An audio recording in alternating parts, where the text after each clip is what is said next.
So, with this episode today, I am happy to welcome back one of my very wonderful friends here, Calm. Yee! I'm back. How is everyone doing? And more importantly, I know we all address the audience as "How's everyone doing?" I want to know how you're doing, Kobe. How are you?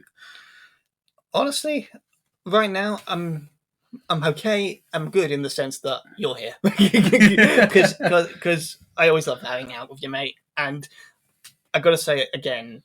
I say this so much. I'm a broken record at this point, but thank you so much for being here because it's so much fun just to do these discussions with you all, with all my friends, really. And I'm so glad that you've been able to take part in it several times now. And the fact that you're here with us for the final season too, it's a joy to know that you've been stuck with us since almost day one. Because we're going to go on a bit of a trivia rant here, people. We've been trying to get Calm here on the channel since season one.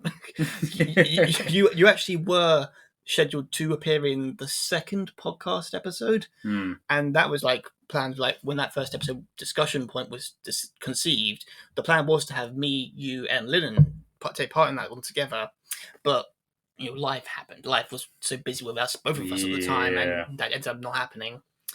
And you didn't end up joining us until the end of season 2 when we did that discussion on. Well, no, it was actually a movie commentary. It was the first Friday the 13th. I was going to say Five Nights at Freddy's and just about corrected myself. But that movie doesn't come out until later this year. Yeah. One I'm intrigued in seeing, to be fair, but that's not what this is about. Yeah. Well, it's been a long time since then. We've come a bit far since, but today we are here. You are here for the final season, and we're here to discuss Indiana Jones. Indiana Jones. Okay, so God, I don't mean to be that guy. I'm just being honest here at this point. So yeah, we saw the new indie film, and it's been roughly a week since then. So because we wanted to give ourselves some time to collect our thoughts, and also because we had life. Life, work.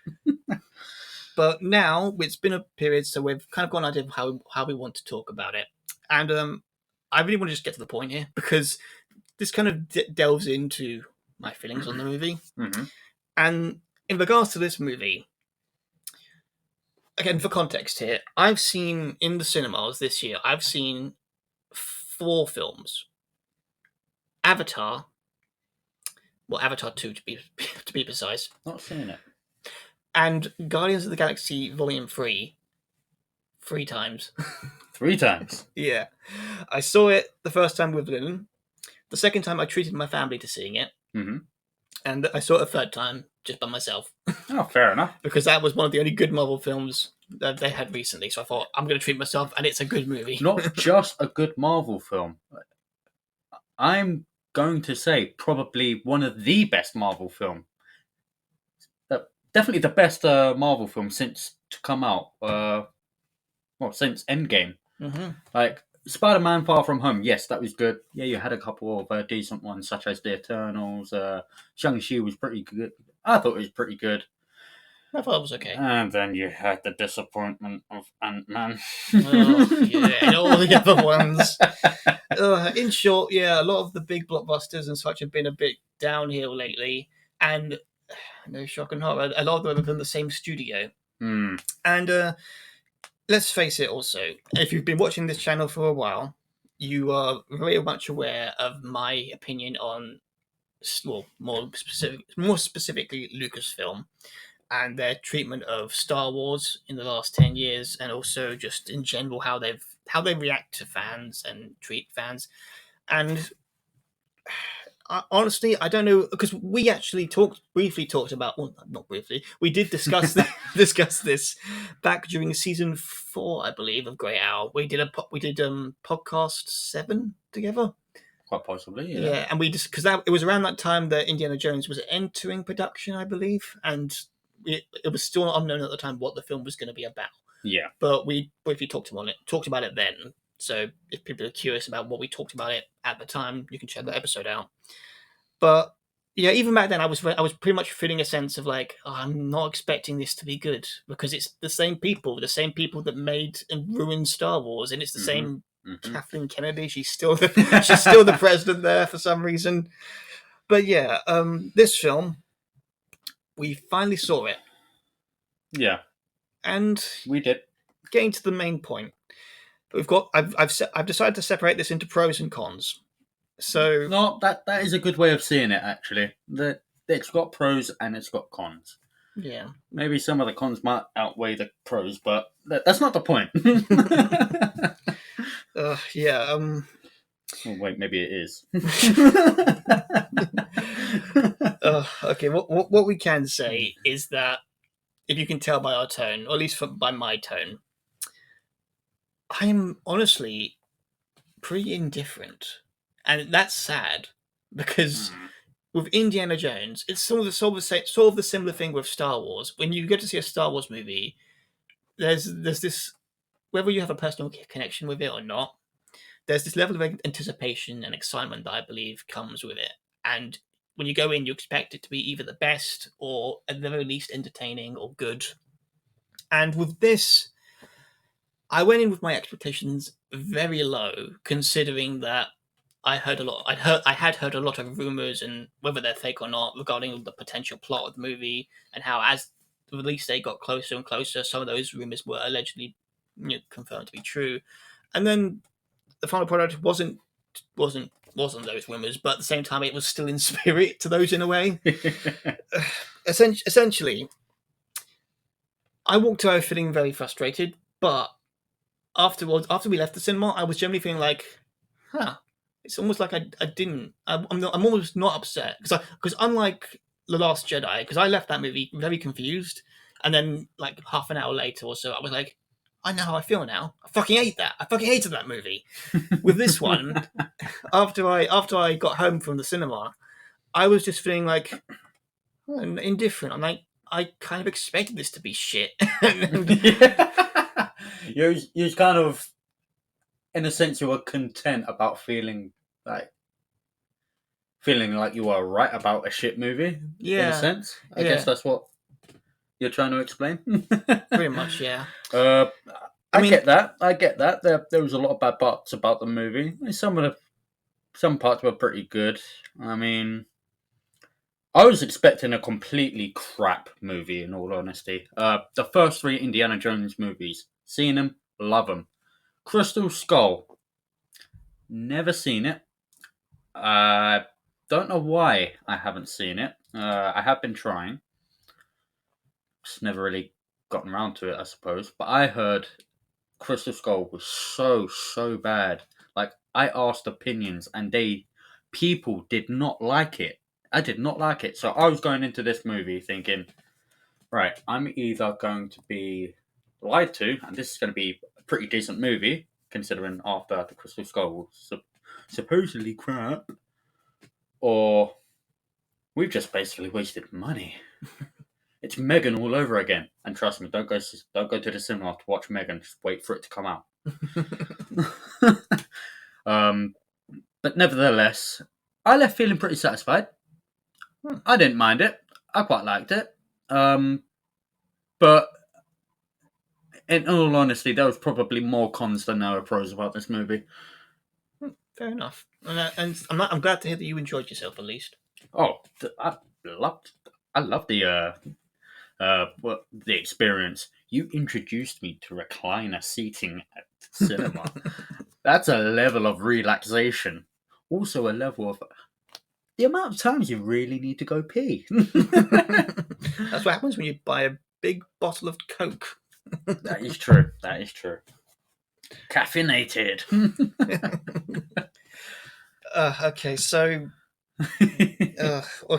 let's get into the pros. The pros at least, because despite how my tone was and how I've described my thoughts, sort of overall already, there are some things that I can say I enjoyed. Yeah. Because I think at the end of the day, you have to be really shit of a filmmaker and as a studio to make a film that is like over the moon, like terrible in every single way. Yeah. I mean, I'm sure there's many examples of how they films can do that, and I can point to Last Jedi as one that makes me emotionally like upset. But with this film, I wasn't as much as I love Indiana Jones, as much as I grew up with the films. I wouldn't say I have as much of a personal connection to the films as I'd say I do with Doctor Who or Star Wars to a equal extent. So it could have gone either way because I love the original trilogy. Crystal Skull, I actually think is all right.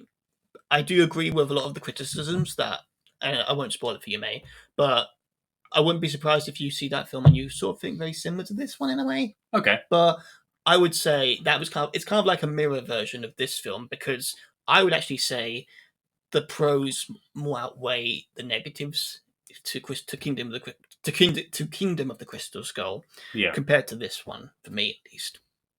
And that is all just how it's executed and how it's handled really. I hear you. And back to this film. So with the pros, I'm sorry, people, we are such ramblers, but yeah. So I got to say, first 20 minutes, which was the flashback scene with young Indy. I liked it. Yeah, me too. I do agree that. Oh yeah, you can tell it's CG. You can tell at points that the scenes go on a bit too longer than necessary, Yes. and you can tell it's all complete CGI. Not just Indy's face, but the entire action sequence, the background, and I'd wager to guess even some of the extras were probably CG too. Yeah. Yeah. But all things considered, those first 20 minutes felt like them trying to and somewhat succeeding in capturing the spirit of an adventure pulp Indiana Jones film or Yeah. story, and I enjoyed it. It was a good start to the film.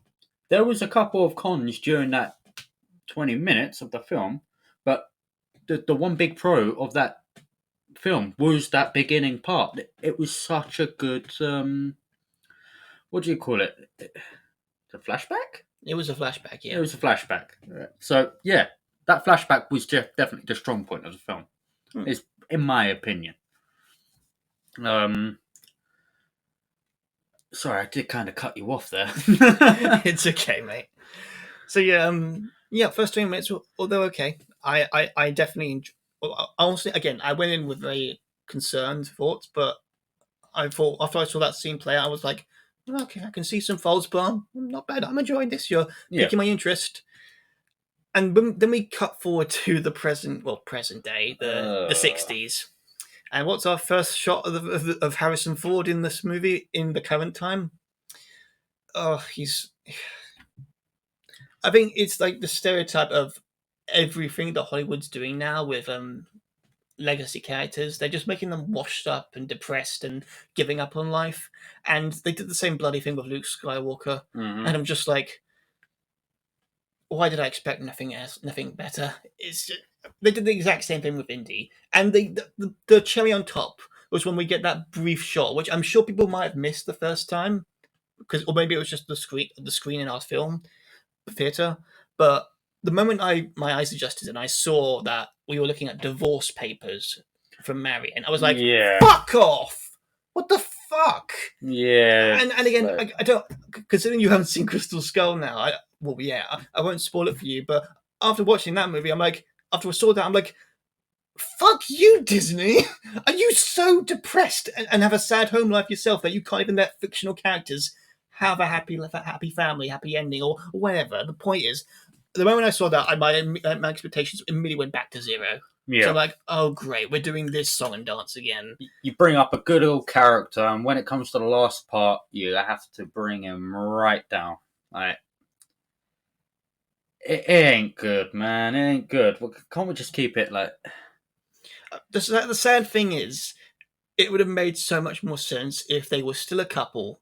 And sure, there could be tension considering what we find out in the movie, but she should have been like there should have been no young plucky sidekick, like the character we end up getting from Helena, whatever her fucking name is. We shouldn't have had her. I think her name was Helena. The nickname was Wombat.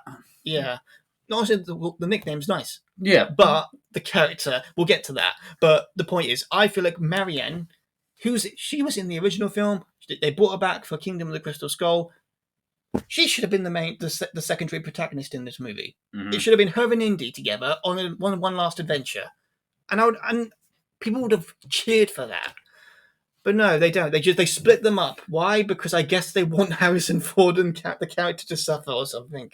I don't know. I don't know what goes on with these writers today, but it's just like, why are you so obsessed with this trope? Because it's not even it is a trope, but it's been used to death in so many legacy IPs now. It's almost like it's expected and it's ridiculous because how many times can you just say, I think they should have done this?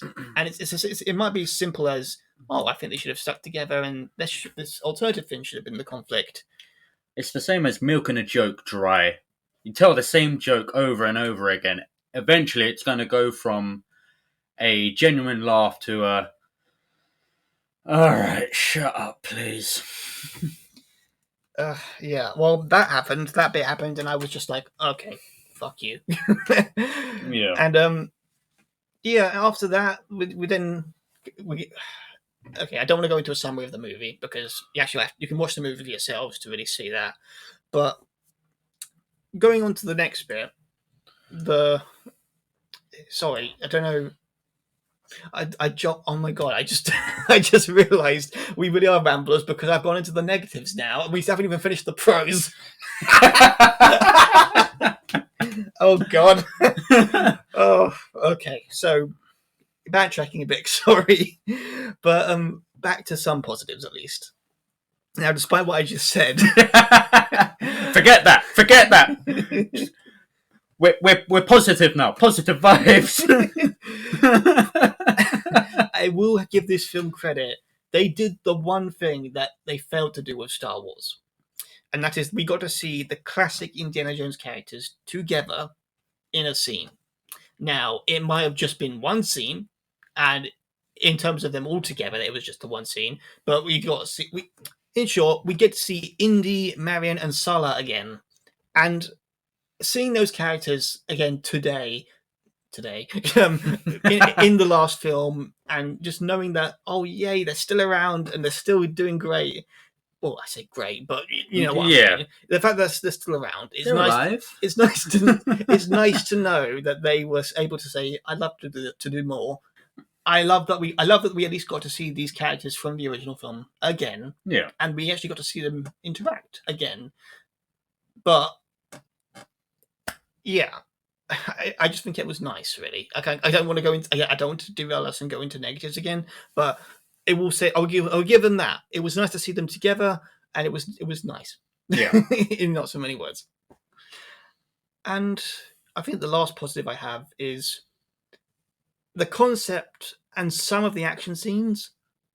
I would say for modern entertainment are all right.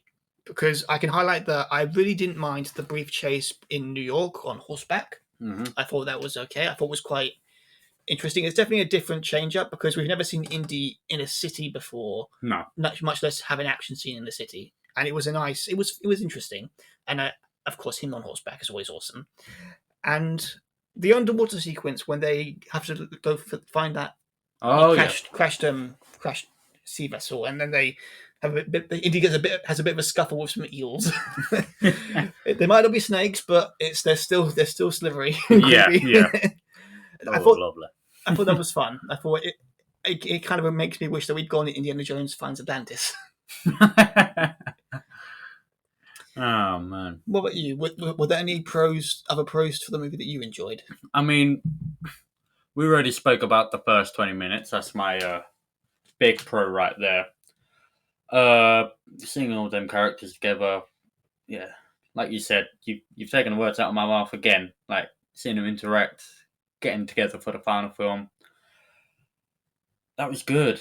That was incredible. I kind of wanted to see Shia LaBeouf's character, but I'm going to save that instead of a pro to be a con, because there's a point I want to make about that. Yeah, that underwater scene was incredible. Just watching them trying to locate the vessel and the treasure. As they got in, they did a typical Indiana Jones trope where they find it where it could be, they like almost grab a hold of it, and then that was it. It was just explode from there. like from all the other movies, where insects would burst out of a wall or snakes coming from left, right, or center, or other than that. I've like that. And then it's not just that point; it's when they come back up, caught up by the Nazis as well. Hmm. The Nazis know where they are. Of course, they know where they are. It's part of the film, and apparently the guy's not stupid. Schmidt. I know that's not his name, but Honestly, I can't even remember his name. it's an alias or something. It's just he's Mads Mikkelsen. Yeah. He's good at playing villains, so he's Mads Mikkelsen. Yeah. So he played a very smart character. I quite liked him, to be fair. There was another con I want to mention about him, to be fair. No, I wouldn't say smart, but he's definitely. I would say he's very. Oh damn it! I don't. Sorry, let's not go into negatives yet. God, I'm sorry for interrupting. Enthusiastic, I'd say he was. Enthusiastic about one cause, and Yeah. when he was getting quizzed by the character Wombat, she'd be like, "So this is like this, or blah blah blah blah," and that would mean, and he would jump right in there with an answer. He'd be so excited and such and all that. One of my favorite pros actually to do with the film is the fight scenes. Really? Yes, because if you had noticed, like when they were fighting and everything, like you still sort of had the sound effects of like punches hitting and such. And nowadays you don't get that from films. Yeah, true.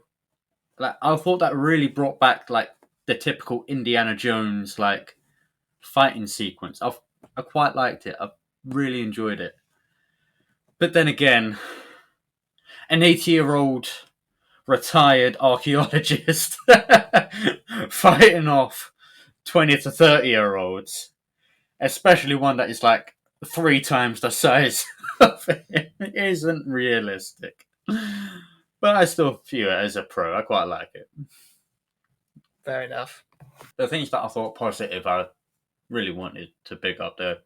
They're pretty damn good scenes as such. But I've got more cons than pros, in all honesty. They probably do outweigh the pros, but they're not. I'll let you start. Fair enough. Thank you.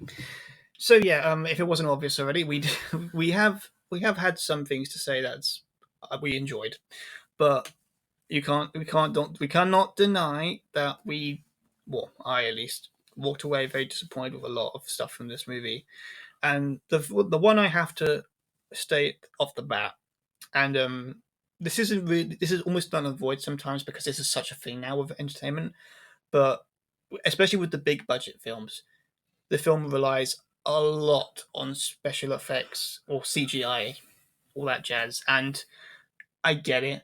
You're dealing with an actor who's like in his 80s now. He's not as he's spry. He's not going to be able to jump across buildings or pull off crazy stunts he was doing in his 40s. And sometimes there were shots in the movies that are more difficult to do compared to how they used to be done. And even in the case of today in entertainment, I've found out recently that it's a lot more cheaper really just to do CG because Yeah. how much how you're going to go through that trouble of actually going to a railway station and actually borrowing a train and putting your actors on top of it. I mean, it would be visually amazing and impressive, but it would cost too much. So of course they don't do that. And I think that's one of the sad things about it because the original trilogy, the Indiana Jones films, they were made during a time when they had to do a lot of that stuff with the actors. They had to put them into situations that could have been very risky, which is why they had safety precautions and such. But that was generally Harrison Ford riding a horse and being on a tank, on chasing a car, and all this other stuff. And there's many other examples of. I'm sure there's plenty of stories behind the scenes of how I broke my shin during this action scene, and it looks great in the film, but I generally was in a cast for 2 months because of that and all that jazz. So it's a shame that this film suffers from the same thing of modern filmmaking right now, where they just rely way too much on the CGI at points, and it's just. I mean, again, for a film of today, it's not bad because, as you said and I said, there are some action scenes that we thought were all right, but in terms of standing out And again, Indiana Jones' stunts were memorable as part of their package. I wouldn't say this. I wouldn't say this is a package I'd recommend. And that's just my first negative con. Mm. And the next one is sort of a mix-up of the story, but I'll get to this one because we sort of delved into it earlier. But when it comes to the characters, even though I said earlier that I love seeing all the classic characters together again, I really dislike what they ended up doing with them, because with Indy, they did this stupid he's a hero who's at the end of his line, he's retired, well, he's pretty much entering retirement, he's divorced, and we find out in the film that his son died. Yeah, that was one of my cons I was wanting to bring up. It's again, as I said earlier, it's all the stereotypical trope stuff that Disney have been pulling off with a lot of their leading protagonists who, again, I don't want to be that guy, but again, I have to acknowledge it, a lot of them have conveniently been legacy white male characters. Yep. A lot of testosterone and stuff. And shock of all horror, a lot of the replacements or people who take up the mantle, really, they've all been I don't want to say plucky, because this one wasn't plucky, but they very much take after a shine for Kathleen Kennedy. Yeah. Again, I don't want to talk about that because that's not what this channel's about. But I just thought I'd acknowledge that little bit there. But yeah, I really dislike that they had again relied on that trope, and with Marianne and Solace is only in 2 scenes. Well, technically, like one extended scene and a scene at the end of the movie, but 2 scenes. And what he does makes sense with his character. He's more of Indy's contact.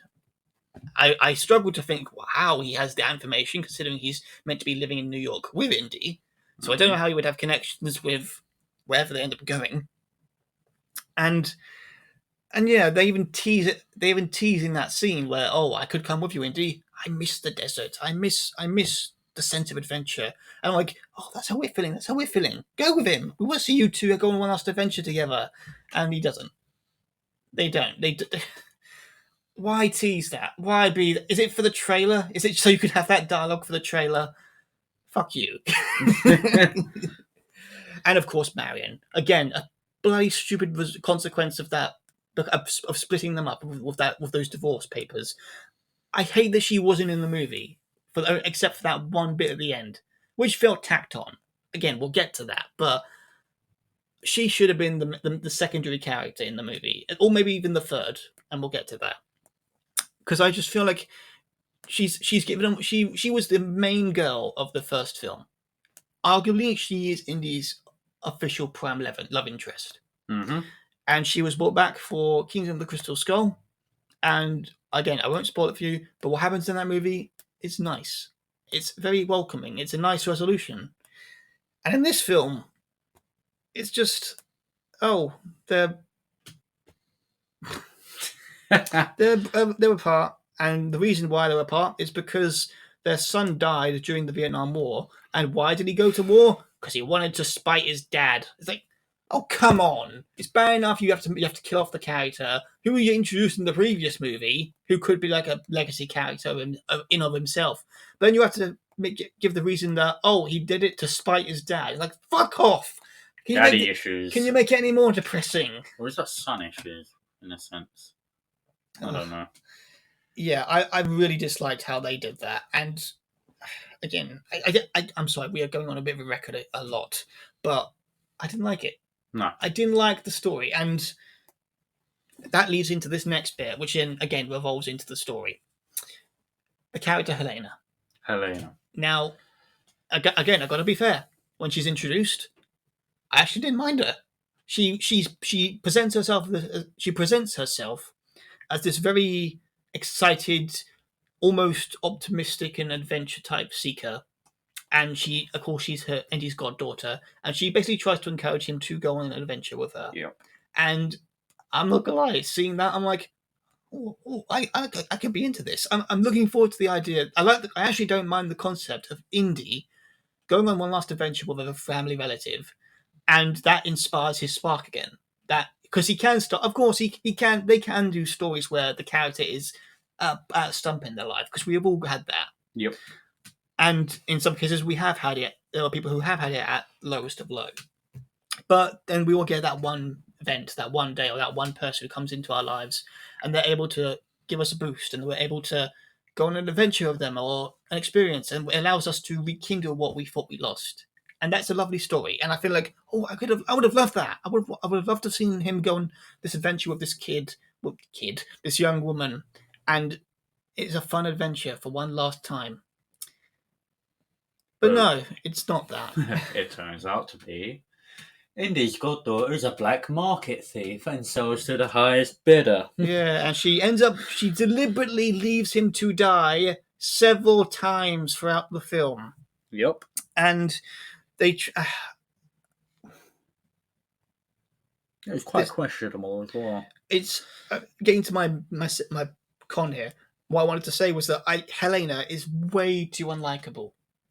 After that introduction bit, which I thought was very sweet and nice, she then turns into this complete selfish bitch.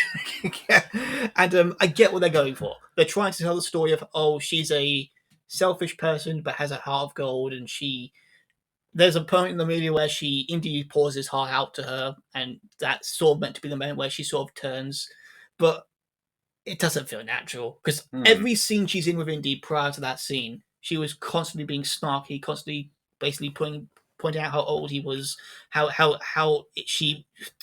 it's capitalism, I stole it. Again, I don't want to talk about the deeper details of the movie, but I just find it so frustrating that, again, we're dealing with another trope of Disney, Lucasfilm, where they've got to make this character the best at everything. Yep. And she's got so many skills. Like, her father wrote, 7 journals or something. And she memorized, you memorized them? I memorized 5 of them. How the fuck do you memorize all of them?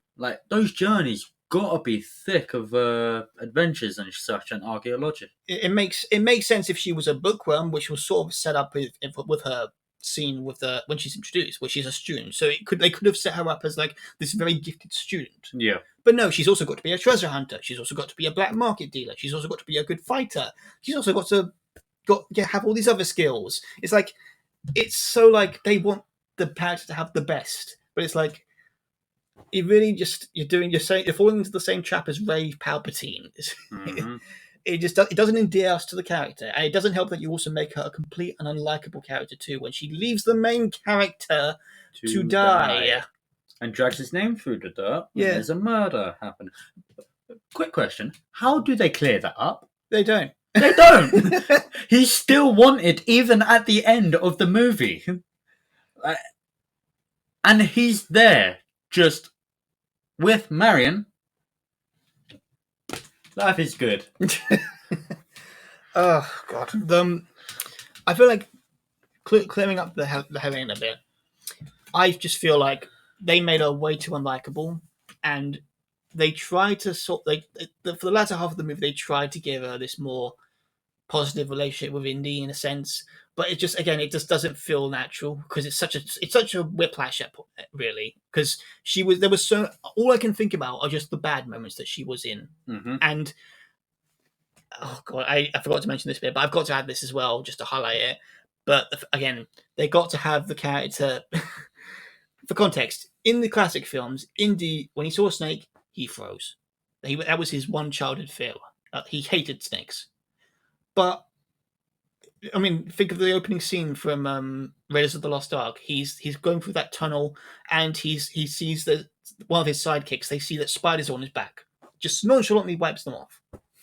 In this film, same thing happens. They're in a room full of bugs, and of course Helena's like, oh, but Indy's the one who goes, oh, get them off, and she's the one who has to help him get them off. It's yeah, exactly. What the hell is that about? Yeah. I get that things change with age, but I struggle to believe that. I mean, that's the equivalent of me growing old and then being like, oh, a spider, let me hug it. I've hated spiders all my life. I doubt I would change that tune, even if I was senile. Again, it's just another layer of we got to give her the Indy moment, but we can't have her be so distressed that Indy has to be the one to calm her down. It has to be her who calms him down and helps him get the bugs off. It's come on. Yeah, that was a weird spot, wasn't it? Uh, Uh, and yeah, that's the big. That's those are the main big beats of the movie that when it comes to the cons. The last one I just want to add, and this is sort of encapsulated in its overall state. It's just not the film. It isn't a last big adventure. yeah. Because that's what it's sold as. I'm sure that's what the people who made the movie will talk about it as if that's the case. But really, the film is just about a washed up and depressed, soon to be divorced Indy being forced to go on the run to clear his name because his goddaughter leaves him to die and steal from him. That's Yep. how the plot is really kicked off, and that's how it is throughout the entire movie. Because Indy, again, his goal is just to get the dial back and to in some form save Helena. But honestly, I'm like, why are you bothering? She's so unlikable. And I think I just realised who they were going to portray in Diaz. That he has a similarity to a character in the film called Up. Up, yeah. What's that old guy called? Oh, I can't remember. Damn it, I hate that I can't remember now. Right, so still, that guy's wife died, only had the house, and people just kept threatening that they'd break it down. He never got to go to these Swallow Falls. I think it was Swallow Falls. Paradise Falls, I believe. Paradise Falls, that's it. And what happens? He gets up, his back's crooked, he's always taking a bloody chairlift down and up. He's got a walking stick with 4 tennis balls underneath him. Well, as he's walking. And then he gets this annoying child, Russell. In this case, for Indy, it's Wombat. Except Indy has to chase this Wombat. Sorry, I interrupted again. It's okay. I get what you're saying, though. You honestly, I expected the same thing. The story of the character has seen the end of his life. He's near the end of his life, so he's not got a lot left. But then the arrival of this other character, this more youthful and energetic and optimistic character, comes along, and that inspires them to relive life again. Yeah. And again, that is a concept that could have worked with this movie, but add on all this other baggage that Lucasfilm are just obsessed with adding into their products now. It just doesn't really gel together, and that's really where I stand at this point with this movie. I'm sure I might.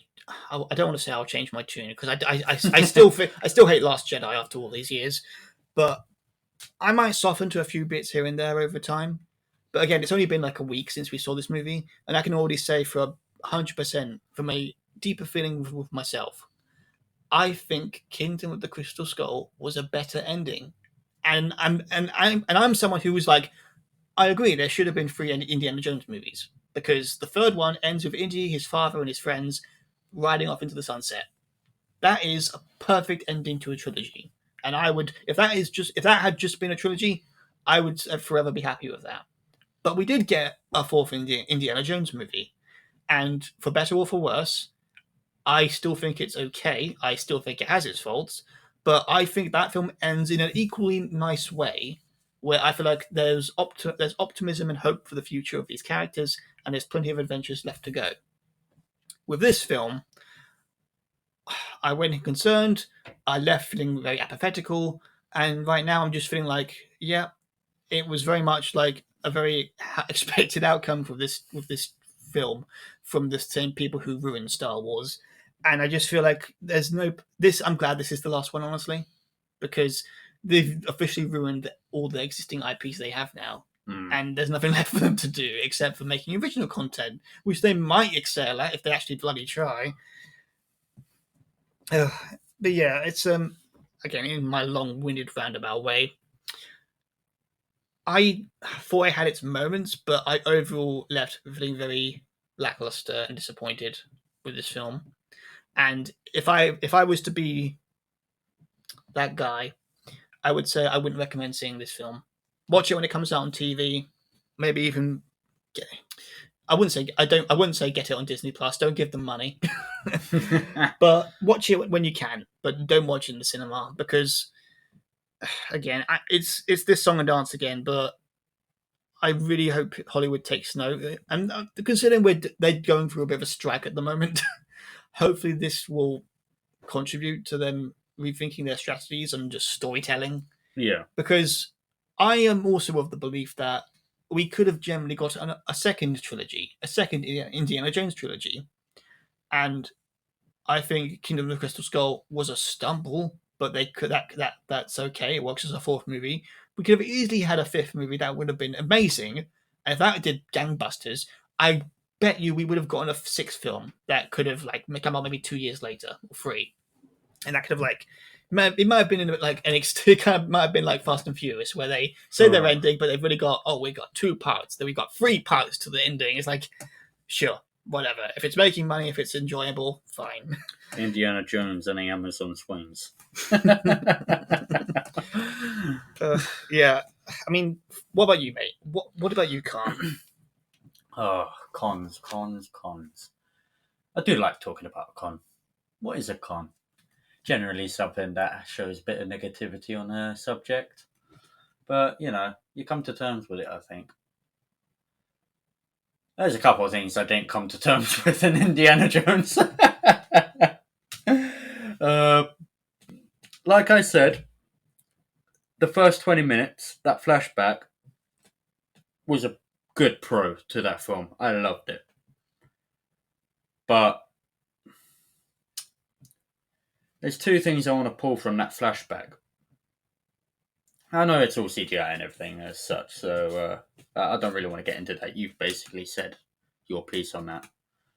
The Nazis. How the hell do they not know who Indiana Jones is? Like, you've got all these generals who know who he is. But surely, you've had not so many. You've had 3 films or 4 films previously that have had Nazis in them. Well, 2. They were in 2 of the 4 5 films in total. Well, 3 now, considering this movie. I'm sorry, please don't shoot me down for that. Right, but still, Indiana Jones has thwarted their plans as such. Well, also, sorry for interrupting, but also you make a good point. Considering we also know that these characters saw Indy in the flashback.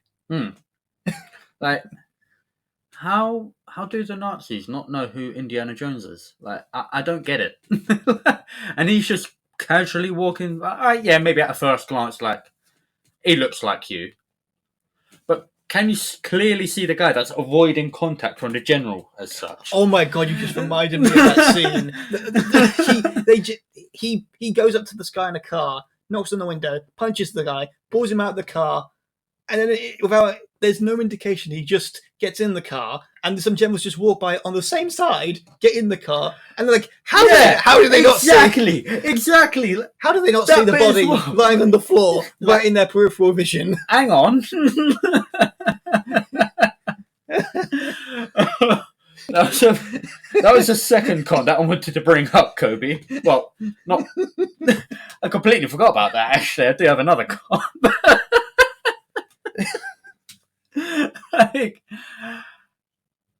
That's a bit like me going into a restaurant with all my good friends, throwing a chicken nugget into a vegetarian's meal, a friend vegetarian's meal. Everyone's seeing it and go, who threw the chicken nugget in my thing? I don't know. I wonder who did that. I don't know. They must be invisible. I mean, in front of everyone, like, come on. And then one of the biggest points, one of my biggest points, Dr. Schmidt. He died. Oh my god, yes. He died. He did not survive. He died. He should have been decapitated by that bloody pole. Yeah, exactly. Like, that train, you can see it going at a speed. That was the speed that the train was going. He became a ragdoll. Oh, yeah. Like, even if he didn't die, his neck is broken forever and he is paralyzed from the eyes down. They might as well have just made him a Nazi zombie. Yeah, exactly. But I don't get it. Again, this film was written by 4 writers. Kind of gives it away there. um, So overall, what's your thoughts on the movie? overall, I don't know. I mean, I feel like there's a lot more cons than there are pros. But those pros are quite positive, in all honesty. I quite like the pros, in my opinion. Um, there's a couple more bits that were a bit too inconvenient towards the story or the film as such. Like, I'm going to mention two last cons before I finish my piece, if that's okay. There's one spot where Wombat was talking about where the destination of the dial, the other half would be as such, because the Nazis now have access to it. But she's also leading them on in a different direction. They manage to escape somehow, which, and this is where the other con comes in as well. That kid steals the lighter from Indy's friend, which just so happens to be a convenient part to the story for them to escape. I feel like that's just a bit of a lazy, inconvenient way of doing things. And as they escape, she says, "Oh, I duped them. We're going to go this way. We're going to Greece. They didn't go to here." Or was it Italy? It was Italy. Like, we're going to go to Italy. They didn't do this here. It's like, hoo, hoo, hoo, hoo, hoo. And then all it took for Dr. Schmidt to go was, they're going west. And they knew exactly where they were going. Like, God damn it! how? It's like he generally saw the map as it faded onto screen with us. Exactly. And where that map was, they had to go past a mainland in order to get to their destination. Ugh. And also, thank you for reminding me of that bit. That you gotta love how she's all chipper and like, oh, we totally survived that, lads. And then Indy's like, my friend just died, and then she's like, oh. Anyway, back to plucky business. Yeah, It's like, oh, you can't hold that scene. She's a hateable character, isn't she? Oh, God, yeah. So, so overall, you're okay, but you feel like I'm okay with it. They could have done better, but they could have also done worse. Fair enough. Honestly, I'm glad you feel that way. For me, again, I'm just gonna somewhat end my piece by actually giving you a little summary of what I would have preferred. Oh yeah. Because I'm me. I love crafting stories. So if I had to be the one to pitch the last Indiana Jones movie, I wouldn't say this is a foolproof concept pitch because I would need to work a lot more time into it to do that.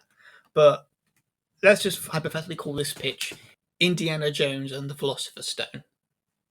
So I would basically pitch the film very similar. It opens with a flashback, during the war. Indy's there, he's young, but this time, instead of some random new character we've never seen before, who we're meant to care about, we're introduced to Short Round again, and he's back with Indy. Now he's like a young man, and because it's like been like 20 years, I think, since the events of, or 10 years since the events of Temple of Doom. But I would actually have this be the film that brings Short Round back, and I will fully admit that is because it's quite popular right now to talk about it, considering that the actor himself came back to the industry really recently, and he's like made it big again. So I'm really proud of him. But even if you took that out of the equation, I feel like having Short Round be back for this last film, and considering he was part of the main cast of like Temple of Doom, and also all things considered, very liked. People like his character. I liked his character watching the film. I would have loved to have seen what happened to him years later. And you know what? That's flashback reintroduces him. Maybe they could have cast a younger actor to at least play the young him. But to get to the main actor himself, we then flash forward to the present day. Again, the 60s setting, I don't mind that. And it's, again, Indy's old. It makes sense. He's at that point in his life where he's seen a lot, so he's pretty much like in a bit of a stupid mood. And it doesn't help that I would also keep the pitch that his son goes to Vietnam. However, he's declared missing in action. He's not confirmed dead. So how I would handle it is that him and Marion are still together, but they're clearly grieving and they're clearly struggling at points because of with like the news that their son is probably dead. So that's what they're dealing with. But they are then reintroduced to Short Round, who comes to visit them, and he basically takes them out for drinks, and he says, and he catches up with them. I would love the whole crux of the movie, instead of being this stupid, oh, you're framed for murder, and you have to stop this device getting into the hands of Nazis. What I would have done is that the film would have primarily started off with the flashback, and then it would have delved into almost like a, oh, how are you doing all these years later kind of story, where Indy and Marianne are somewhat living their current situation, current problems and all that. But then Short Round comes along, it's a flash from the past. Oh, I haven't seen you in 20 years. How are you doing? How's your family doing? And we would find out that Short Round is a dad now. We find out that he's become a successful, not archaeologist, he's become a treasure hunter and adventurer, just like his mentor Indy did. And I feel like that would be a fun, almost meta kind of way of looking back at the past, because he was Indy's sidekick and father figure in a way. And I think that would have been a very lovely story, a lovely idea. That because if you're not going to introduce Mutt in this movie, well, reintroduce him. And I completely understand why they decide not to bring back Shia LaBeouf, considering how real life has gone with him, the actor. But all things considered, the character, I feel like, should have not been treated like that. No. They did him dirty in that regard. So I would have, at the very least, put him out of action, but not in the permanent sense, and bring in a character that I think everyone would have been more than happy with, aka Short Round. And the plot kicks into gear when Short Round basically reveals at the end of their night out that, listen, I've actually got this thing going right now. I'm looking for this artifact called the Philosopher's Stone. It's got these, there's a legend that it will grant the wielders of the stone longer life or rejuvenation, gift powers or something. I'm sure the legend of the Philosopher's Stone is known to some. By all means, let us know in the comments or something. But the point is, I don't care about the MacGuffin. The point of it is that Short Round says, I was thinking, would you guys like to join me? Would you like to go on one last adventure with me? Like the old days. And I feel like that would be nice for the last Indiana Jones film. It would have been Indy and Marianne almost trying to recapture their youth in that regard. Like, what do you say, honey? One last hurrah. Like the old days. And they go on an adventure together, and then the Nazis come along, and because they're, of course, searching for the stone, and they want to use it to, I don't know, resurrect Hitler. It can be any manner of like evil Nazi scheming reason why. The point is, the Nazis go after them after they go on their journey. They just like get tangled in. But the point is that I feel like the story could have worked much more enjoyable for the audience if Indy wasn't literally at dead end life, but was just like with his family, but still struggling.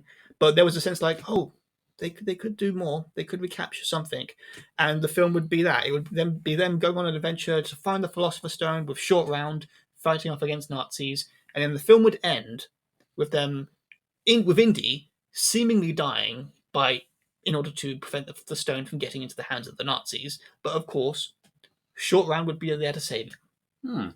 And this would be a nice parallel to the Temple of Doom when he saved Indy back then. So he's still there. He's still looking out for his mentor. And in the end, he's like, "Oh, I'm sorry. We lost the artifact." And he's like, "It's okay, Indy. I'm just glad you're okay. And thank you. You ensured that I'll be able to see my son again. Why wouldn't I be happy?" And yeah, the film will end with him and Marion returning to their home, and they feel like they would feel a sense of like the old days are behind us, but I'm glad we were able to still have one last hurrah together. Yeah. And we've got each other. Then they hear a knock and his son's there. Yes. Yeah, they knock at the door and it's their son. He's missing a leg, maybe he's got some scars, but he's back. He'd likely be played by a different actor. Probably. Maybe a good lookalike, or maybe they would get Chris Pratt or something. Chris Pratt. Brilliant. But the point is, the film would end with Mutt coming home. They embrace their son. They're happy. Welcome home, son. Thank you. It's good to be home, Dad. And the camera pans backwards. it goes blurry, and it focuses on Indy's hat, and it fades to black. That'd be a good. Yeah, that's what I would have done if I was given the task of writing Indiana Jones 5. But I wasn't, sadly. Oh well. And again, I'm sorry these reviews tend to go way too longer than necessary. That's Grey Owl for you. But yeah, overall, I wasn't impressed. I was disappointed. And I think in a worse case sense, I am just apathetical because I expected it to be bad. And yeah, I feel like it's not like, in a sense, it does burn down the house, but at the same time, it's also not a complete bonfire. Yeah. And I know that's weird to even describe, but it's just, I just didn't. I'm not gonna waste money on this film. I'm not gonna see it again. I probably even won't buy it on DVD. And yeah, I just feel very like, did it twice there. I don't know why. I just feel that I've expected nothing less from Lucasfilm now, and I am not surprised that the film is not doing good. Well, one can only hope the resurrection of the good old times will come. God, it's gonna be a long time, mate. Oh, well, I mean, I guess with that,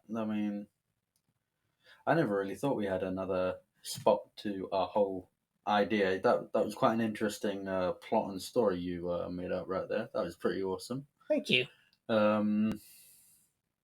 in all honesty, I think I've said all my pieces.